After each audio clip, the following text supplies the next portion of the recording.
All right, Dr. Hicks, thanks so much for joining us today. It's been a real pleasure for me starting out as assistant principals with you in the same district, and then watching you flourish to become a principal, become superintendent of Northeastern Wayne Schools. I know you have some really unique experiences and resources to share with school leaders today. But before we get to that, do you mind talking a little bit about yourself and why you decided to become an educator originally? I was originally a psych major. I knew I wanted to help people, and I got my start working with children on accident. My neighbor was the director of the local YMCA's youth programming. She ran the summer camp, and she also did the in-house childcare. And it was the summer after I graduated. I was mowing the yard, and she came over and she said, "You don't look real busy. Are you looking for a job?" And I said, I am, as a matter of fact. I mean, not real hard, because obviously I'm here at noon mowing the yard, but I'd be willing to consider it. So I started working for her the next week, and I spent that year at the home base at the YMCA, and then I spent the next 5 summers being a camp counselor. And during that experience, I really had a shift in my thinking and how I could help people. I was really good at group management, as it turns out. And I really had a knack for helping kids how to learn how to do simple camp things. And I have a lifelong love affair with storytelling. You know me, Eric. I like to spin a good yarn. Yes. And I went back to Purdue after that first summer, and I decided to switch majors into language arts. It's not a coincidence. My mom was a language arts teacher. My best teacher in school growing up was Mr. Van Hefty, my senior year AP teacher. I was a latecomer to AP. I hadn't been in the honors program until my senior year, and I had a lot of doubt about my ability. And Mr. Van Hefty pulled me out in the hallway and said, "Look, you're as smart as all these guys. They have been through some more training than you have, but you can hang with these guys. Get back in there and do your best." And I have that talk in my mind all the time. When I sat down to take my first doctoral level course, I had Mr. Van Hefty in my ear saying, "You're as smart as these guys. Get back in there, give it your best." So I've tried really hard over the years to do that for kids and for teachers and for administrators, and continue to pay that forward because I'm so grateful for that experience. And I spent 11 years in the classroom, which is uncommonly long for someone to decide to go into administration. And what's funny is, if you would have asked me in the first 10 years of my teaching career if I was ever going to be an administrator, it would have been a hell no. I'm not going to do that. That looks impossible. I don't know that I want to do that. And I was really fortunate to have some mentors talk me into considering it. And once I started, I realized that there was a real need for the leadership that I can bring to a situation. I haven't looked back. That's amazing. And it's so funny that one conversation that you had at high school has stuck with you and impacted so many people over the course of time. And Mr. Van Hefty, you said, right? Yeah, Mr. Van Hefty. Never would he have thought, I'm going to change somebody's life today because I'm going to pull them out in the hallway and give them a 20, 30-second talk. But that one little talk influenced your life, and now here you are influencing the lives of so many others. Yeah. That's powerful. It is really powerful. And it's a reminder that if you have something positive to say to someone, even if it's a little bit embarrassing or you're not sure that you're going to navigate those waters, the attempt matters, right? Sometimes I find myself in these weird conversations where I'm trying to compliment somebody and they're like, "You're the superintendent. Why are you talking to me about this at all?" And I just think, I'm going to put this positivity out there, and I hope you understand. I'm just trying to support you. Yeah, that's amazing. So we're here talking about the employee experience in education, and you do have some unique backgrounds, some unique experiences about something that's a pretty specific event that's happened to you. So unfortunately, part of the employee experience in education is this reality that anything can happen in a school at any point in time. And we do our very best to prepare students, to prepare teachers, to prepare all staff members, parents, and community, students, everybody. But unfortunately, there are headlines about gun violence. There are headlines about emergencies that happen within a school, within the building. It really impacts the psyche of teachers. It impacts how teachers think about their buildings. And I remember myself as an administrator going through ALICE trainings and helping my staff understand what to do if there is an emergency, helping to train the students on what to do if there is an emergency. We'd record ourselves, show it to all the other students in the building, so there's a consistency in message and delivery. And school leaders spend a lot of time preparing their teachers to be able to respond during an emergency. Now, you are uniquely experienced to talk about what happens before, during, and after an active shooter. So what I want to do is just pass it over to you for a little bit. Is there any additional background you want to share about that before we get into some more questions? Yeah, I was really fortunate, like you. We were hired into Noblesville the same year, Eric, and I really watching you continue to grow and flourish has been a real joy for me as well. Well, thank you. Because I feel like we had our first day of work together, so to speak, in Noblesville. Yes. We were fortunate to serve in a school district that valued student safety and had adopted the Alice model. I feel like year 2 of our tenure there, I think we started training with Mr. Booth and continued to train. And I think we'd had it in place for 4 years or longer at Noblesville West. And unfortunately, on May 25th, 2018, we had a 7th grader come into the building that day with a firearm, and he was intent on doing harm to others. He shot a classmate and a teacher. He was able to hurt both of them, but he hurt the student significantly. And I guess the thing that I would tell you is that Alice training helped preserve life on that day. The teacher took evasive actions as he evaded and countered the way that he was taught in Alice. And for those that don't know, our hero in our story also happened to be a Division I lineman. So it doesn't help if you have a great 40 speed and can close faster than most humans. Yes. So I want to make sure I say that. Yes, Alice helped and was a tremendous, had a tremendous impact on that day, but it also had a tremendous impact on the recovery. I can't tell you how many teachers came up to me after our shooting and said, "Thank you for letting me know what to do." So often people, for fear of offending someone or for fear of being over the top, are a little squeamish about doing first aid training and or active shooter training because it's uncomfortable. It's a fact. It's very uncomfortable. But having lived through what I've been through with that staff, I can tell you there were a lot of members of that staff that didn't feel helpless on a day when a lot of people could have felt very helpless. They had a sense of what to do, how to protect their students, how to protect themselves, and had a sense of how to get from today to tomorrow, which once you suffer a trauma that pervasive, you move from thinking about what am I doing next week? What am I doing next month? What am I doing next year? To how am I going to get through this morning? How am I going to get through this afternoon? And so I was in a position where I had already taken a job at Northeastern. And so I was board approved in April of 18 to come to Northeastern and be the new high school principal. And the shooting happened on May 25th. And one of the hardest parts for me personally was I had to cede my leadership because I was leaving. And I also had to go kind of into the wilderness and recover on my own.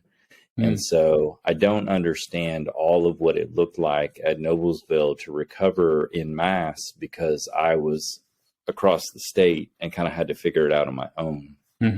But our recovery and our trauma response was very similar. I'm very close to those folks to this day, and I can tell you that we all have our own journey. Trauma is like anything else; it's incredibly personal, and the response and the recovery therefrom is it's work, is what it is. Yeah. So after the shooting, was very fortunate to have an understanding of the first aid information that is needed in a gunshot situation. I would have your listeners consider learning about the Stop the Bleed program through the Red Cross. When you learn about Stop the Bleed, it is applicable to gunshot wounds, But as I tell people all the time, I'm a superintendent in a rural school district. We have every farm implement known to man on campus. We have a welding lab. Unfortunately, there's plenty of opportunity for kids to get hurt and for first aid to be required. Sure. And so while stop the bleed is important in a gunshot wound situation, it's also important in a Dremel saw situation as well. So right. I would encourage your listeners to look into Stop the Bleed. Most communities have an opportunity to learn it for free. It's not just for educators, it's for anyone. It's a great way to preserve life until first aid and emergency services can arrive. Yeah. And what an amazing story. And I'll put those resources in the episode notes as well for the listeners. But I'm sure when you were going through the Alice training, talking to your teachers, there was this part of your mind thinking this is never going to happen here. This is Noblesville, Indiana. Nothing like this happens, just like any other, incident. This happens somewhere else, not where I am right now. So can you talk about, and one of the things that I don't know that I struggled with it necessarily, that's maybe a bit of an extreme word, but even things like fire drills, making sure people take it seriously, and then I'm not being too serious about it, but we still want to take it seriously because it saves lives, right? Things like Alice, this concept, this mental framework, if you will, of it's only going to happen somewhere else. It won't happen to me. I taught in the same building where that happened for 5 years. So I was in that building. I left administration before that happened. But even when I was training people, thought this isn't going to happen to me. How do you balance your own mindset with that, and still so people take it seriously, but also, again, making it a good, positive experience for everybody involved? Well, I think I always made sure that they understood that I only did it because I cared about them. The staff told me a story at my going away party that I'd kind of forgotten, but I got emotional in a training once because we were talking about how to label the map. Do we put teacher names on there? Do we put room numbers on there? How do we label the map? And I said, guys, I'm going to be honest with you. I don't care what you put on the map, but for me, I'm going to see your faces. Your faces are how I'm going to know who's in what room and how to get there. And I teared up a little bit because I knew, like, if we were ever in that position, I'm not going to be thinking about room 209. I'm going to be thinking about Jeff being in there with those kids. Sure. And sure enough, on the day when we were letting teachers out of their barricaded classrooms, it was always a first name, Matthew. This is Matthew. I'm here with the police. Teacher name. I'm here. It's us. I'm going to key in, know that I'm coming in, and we're here to help you and your students leave. And so safety is personal. And if you don't know what to do to take care of your neighbor, then, and you have the ability to learn it, to the old Boy Scout in me, we have a duty. We have a duty to our fellow man, and that's not just lip service. If we don't know, if you and I are together somewhere and you get hurt and I don't know what to do, then am I really your brother? You know what I mean? Have I really done everything I can to take care of you? And so I've always sort of had that mindset, and I train that way. And you're right. It's hard to wrap your head around how a community as loving and caring and wonderful as Noblesville, Indiana would have something like this happen. And I was struck by that again. I recently had the chance to go to Columbine for a press event about the Guide to Recovery, which I'm sure we'll talk about in a minute. And I didn't know what to expect going into that building. I don't know if you ever watched any of the documentaries about the shooting, Eric, but I had watched some, and they're grisly. They're hard to watch, and you can't unsee that once you've seen it. They've taken that space, and it's a beautiful school. I mean, it's a wonderful place to learn. You can tell their kids are valued and cared about. And I walked in there, and my first thought was, this could be any high school in any affluent part of the country. I mean, this is a beautiful building. These kids are clearly learning a lot here. And that is a reminder to all of us that it really can be any school, and it can be at any time, because we don't have control over all the variables in that particular equation. And what you said at the very beginning really struck me. It's, we talk about these things because I care, because we care, because you are important. And that's really what it's about, is taking care of people, making sure that they feel heard, they feel supported, they feel appreciated and valued as a person. So yeah, we'll do some things that are uncomfortable. We'll go through some drills that are uncomfortable, have conversations that are uncomfortable. But the only reason we do that is because we love you and we care for you. That's right. We don't want you to be overwhelmed with a sense of helplessness should we ever find ourselves in this scenario. Yeah. Yeah. So you mentioned, so the shooting happened and then you left to go to a different district not long afterwards. And then I don't know the exact words you used, but basically I was left to recover on my own. What was that like for you? Well, so I'm going to tell a story that predates the shooting. I was at School Safety Academy. Noblesville wanted all of us to go, which I think is a great practice. I continue to this day. All the administrators in my district, except for one, who, for a variety of reasons, manages the accounting and doesn't necessarily need the training. But every building level administrator and myself go to school safety specialist training every year. And it was one of the first years I went. Frank DeAngelis, who I later joined an organization with, but at the time is the principal. He's the principal of Columbine. He's still the active principal at Columbine at the time. And he talked a lot about some of the fallout from what he went through at Columbine in 1999. And he said, because I've been in charge for so long, I felt like I didn't know what to do because I had to lead everybody and I didn't really know how to take care of myself. And he said it took him a little bit to realize exactly what he needed to do for himself. And the story that I remember most vividly is he's been in multiple car accidents in the month of April. And he said, April sneaks up on me every year and I get distracted and I've had some accidents because I can't focus. Wow. And so what he said to us that day was, it's really important that even if you think you need help right out of the gate, you need to get help right out of the gate, because if you don't need it initially, you will. And so I kind of had that in the back of my mind already. He really laid the groundwork for me to understand that I needn't dally, that I needed to get help as soon as possible. And so once we moved here, I made an initial appointment with my healthcare provider here and said, look, this is what I've been through. This is some of the things that I'm still experiencing. What do you think? And she said, well, I'm 100% sure you have PTSD and we're going to need to get you in with a mental health provider. And so they made a referral. I go to a therapist in Muncie, which is about an hour from here. And he's helped me put some of the pieces back together. That first month, I woke up in tears every morning, and it wasn't a little bit of crying. I mean, I would sob for 20 minutes a day, and I couldn't tell you what I was upset about. It took me probably 9 months to figure out that every day when I woke up, I was right back in that classroom. Wow. It was the only place I was. I could be in a meeting, I was in that classroom. I could be at home watching TV, I was in that classroom. I couldn't get myself out of that room. And it took a lot of months of work. And that's why I don't talk a lot about being in that room. So, because I get stuck in there sometimes.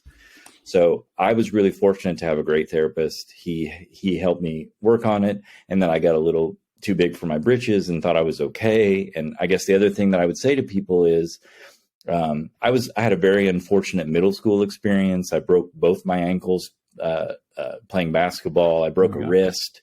I broke a spleen in high school. Like I have a kind of a sordid broken bone history.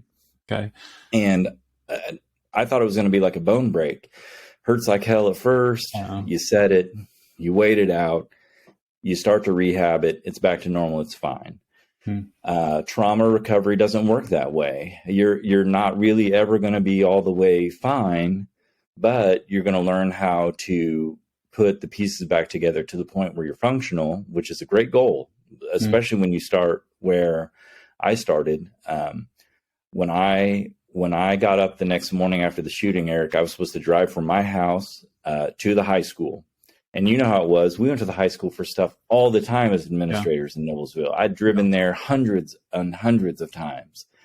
And I got about a mile from my house and I was disoriented. I had to pull over. I turned the car off, and I had to gather myself because I was at the most busy intersection in Noblesville, right there on 37 and 3238. Yeah. And I was lost. Like, I did not know where I was. And I knew I was in trouble from that point on. I knew I needed some help. So luckily, I was on my way to my first kind of therapy session that was the group. That debrief initially after the group helped me put together the picture of not only what I went through, but what everybody else went through, kind of the totality of the experience. And they started helping us understand how trauma would impact our lives, our sleep, our eating, our social behaviors. And it was really a lecture. It wasn't even therapy, really. It was like, these are the things, these are going to happen to you. You're not crazy. And I guess that's the thing that I would have people realize. If you suffer a major trauma, you wake up every day and you're like, I'm never going to be okay again. It is really the very worst feeling I've ever had. I lost both my parents at an early age, and I went through those losses, and I went through the stages of grief like anyone else would. And I had to get a little help when I lost my mom, and I was okay after that. But this thing was, it's a tsunami that it's just hard to help people understand, and it hits people differently. You know, there are other people that went through the exact same thing, and they went through a couple sessions and they seem to be okay, and they've managed better. And I would tell you that we in the Principal Recovery Network, we talk about the fact that it's not competitive trauma. Like, your trauma and my trauma, they're similar, but we don't have to compare them, because what you went through impacted you and what I went through impacted me. And we just want to be healthy versions of ourselves. Well, I appreciate the vulnerability, and I can't imagine how difficult it is to talk about. And maybe it is cathartic to a point, but I'm sure there's some amount of this that still stings to talk about. So I appreciate your willingness and ability to open up, because a lot of what's happening in education right now, we hear a lot about, teacher burnout, teacher stress. Well, the flip side of that is it's just as difficult on the administrators. Not to make comparisons, but administrators have to figure out how to staff when there is no teacher that's there. They have to figure out, how do I take care of kids when there is no teacher there? So hearing your story and knowing, I did wake up crying. There's a lot of trauma, a lot of this emotional hurt that's happening right now. I'm sure it's going to be helpful to somebody out there listening to this. So thank you for your willingness to do that. Yeah, it's definitely not, the small town kid that I am talking about. The fact that I woke up weeping it took a while for me to be willing to talk about that publicly. But if somebody out there is going through something, I'm just going to tell you, it's not normal to wake up and feel like crying every day. So that's probably an indicator that you need a little bit of help. Sure. Yeah. So much like teachers take care of their students and there's differentiation, individual child needs, there's also individual teacher needs, because you mentioned it yourself, we're not comparing trauma. Everybody, they process things in a different way. As you think about, caring for your staff, if there is a traumatic event like this, how do you think about differentiating the levels of support, the types of support that your people need? I think it does start to return to the important one-on-one relationships that you have as a leader. As the leader, you have the group relationship. I was high school principal for a couple of years. My ag teacher, who's now a full-time farmer, we're still close. Okay. My ag teacher loved to put me on a spit at every faculty meeting. If he couldn't find a way to skewer me, then it wasn't a faculty meeting. And people always said, I can't believe you're so nice to him. I said, he only does it there. Like, that's not how he treats me the rest of the time, or we wouldn't be friends, Sure. So sure. That level of interpersonal relationship with people, understanding who they are in each of the contexts that you interact with them as a leader, those relationships really matter when you get into the early part of recovery. Yeah. So as you know, Knowlesville West, there were 3 administrators and 3 guidance counselors and 125 odd teachers. And so we had to sit down over the course of that kind of remaining school year and into the summer and think about, okay, who have we not talked to? Because if you remember, school was like 3 more days and then out. And so we just had a very limited amount of time. And so we worked to make sure that we considered each of those faculty members and the response and who we needed to call and who we needed to email and who we needed to go to their house and check on them. And it's really a time where those relationships matter, because as a leader, your people, or you should. I mean this as sincerely as possible. If you're not a leader who wants to get to know your people, then you're not leading for the right reasons, in my opinion. This is a people business. If you don't care about the people, then you're not going to be able to care about the kids. And sometimes you have great advocate for kids who don't understand how to advocate for their people. And it's imperative. But those interpersonal relationships are critical when you come out of the initial phase of one of these traumas. Yeah. So for somebody to be willing to receive help, they have to be willing to receive help from somebody they trust. And there's no trust that's developed unless there's a relationship that's there. So it's critical for anything you do as a leader. It's observation feedback, it's curriculum conversations, it's student disciplines, all of those things comes down to what's the relationship that I have with the other person that I'm talking to. And if there is no relationship, there's no momentum, there's no progress that's going to be made. So you mentioned the Principal Recovery Network, which is a community out of the National Association of Secondary School Principals. Can you talk about that a little bit and some of the work that you're doing? So I'm very fortunate to have a board president who is active in multiple national organizations. He saw a press release on the Principal Recovery Network right around the time it was forming in 2019. And he sent it to me and I read it. And there was a line in there that if you had been through it, you could consider joining the Principal Recovery Network. Okay. And so I reached out to Greg Waples, who manages our group for NASSP, and he set up a meeting. And when I thought about the fact that I was going to be in a group with Frank DeAngelis, the principal at Columbine, and Ty from Marjorie Stoneman Douglas, Ty Thompson is his name. I really was concerned about what I talked about earlier, sort of competitive trauma. Like what those guys went through was so much different than what we went through at Noblesville West. We were very fortunate that no one perished. Yeah. We had some injuries. We didn't have any lawsuits. Our experience was very atypical. And we got on the call and they started talking right away about, look, trauma, even though your event was different than so-and-so's or so-and-so's, you understand trauma, you have a value to bring to this group. And so I went in February of 20, we had our first meeting where I was able to attend in person. And I will tell you, Eric, ever since, those folks, they're just family. I mean, they understand. We kind of have our own shorthand that is hard to explain to folks who haven't been through what we've been through.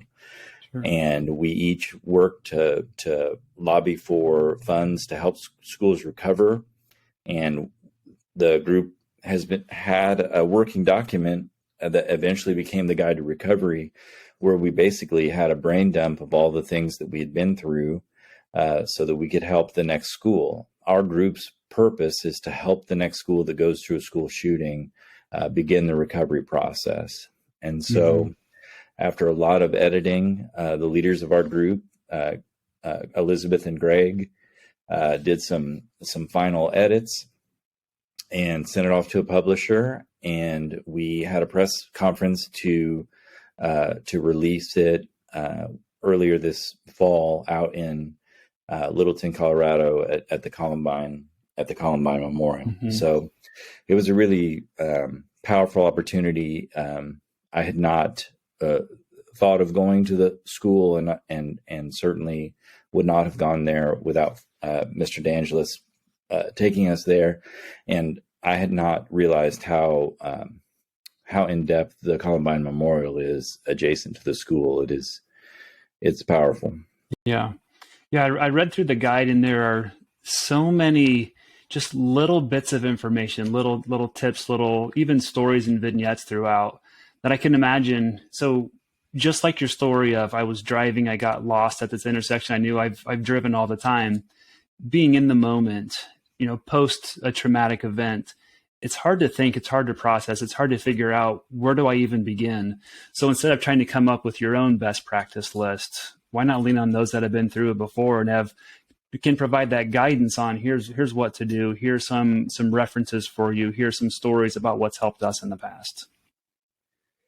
And honestly, it has given, Eric, this experience that I've been through at West and my colleagues there at West have been through.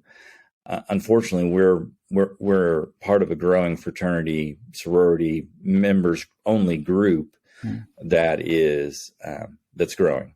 And to think that we have a chance to get out in front of it a little bit so that folks know our group's name, our organization, because one of the most difficult things that we run into is we try to reach out. And fortunately, Frank DeAngelis is still a very well-known name in education because he was the principal at Columbine. And he usually is able to crack the door for us so that we can try and help that principal when they're going through this. But our goal with having the Guide to Recovery press conference and the work that we're doing, and thank you for giving me a platform to talk about this, we want to make sure people have this information before they have this level of violent critical incident on their campus, so that when the time comes and we reach out, they know that we are not one of the many other groups trying to garner their attention. Sure. We're only there to help. We don't seek benefit from them in a way that law firms and other entities do. Yeah. So, yeah, there's a part of that, the Guide to Recovery, talking about vet your suppliers of help in advance, because people come out of the woodwork for a variety of reasons. And it all sounds great in the moment, but who are those trusted partners that you need to rely on, that you want to rely on? Even something as little as that, I would probably have not thought through had I not read that Guide to Recovery. So if you're a school leader that's out there, a link to this will be in the episode notes for this as well. We'll include a link to the community itself and then to the Guide to Recovery. Please feel free to download that. Have conversations with your team leaders, with your school leaders, because this is, as Matthew mentioned, this is something that is happening more and more frequently. It's a growing cohort, if you will. So it's best to be prepared in advance if you can. Anything else you want to talk about there? Yeah. I would say also it is put together by a group of people that have been through school shootings for sure, but it is applicable to other trauma that you may experience as a school leader. It's really short. It's an easy read. It's mostly vignettes. I would highly recommend it for any school leader so that they have a sense of how to respond to something should it come their way. Yeah.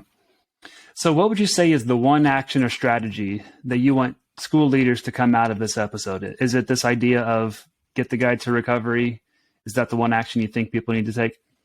I think you need to do that. I also would encourage you to consider, if your safety plan is only internal and you've never shared it with your law enforcement or emergency response partners. In Indiana, we're required to do a threat assessment with a partner. We're very fortunate where we are. Our Wayne County sheriffs are a partner for that work.